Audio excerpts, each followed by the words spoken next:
চিঠি এলো জেল 1996 সালের 6 সেপ্টেম্বর মারা যান ঢালিউডের জনপ্রিয় নায়ক সালমান শাহ।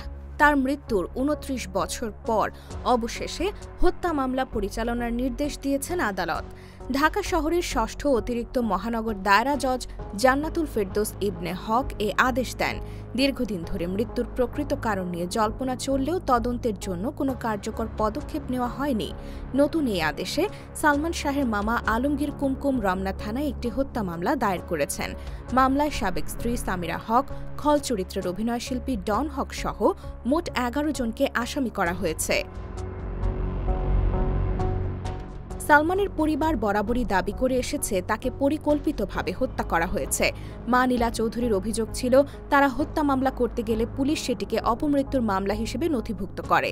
সালমানের মৃত্যুর পর বরাবরই সালমানের পরিবারের অভিযোগ ছিল তার স্ত্রী সামিরার দিকে।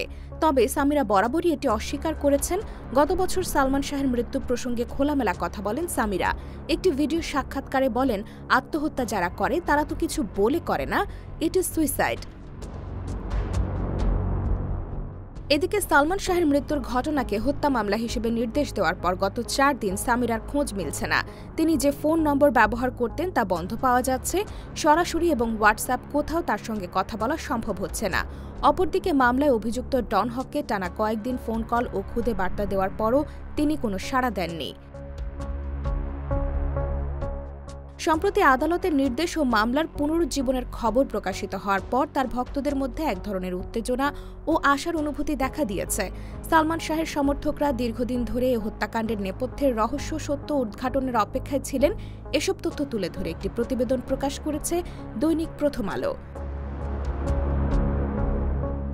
IBTV USA, new York.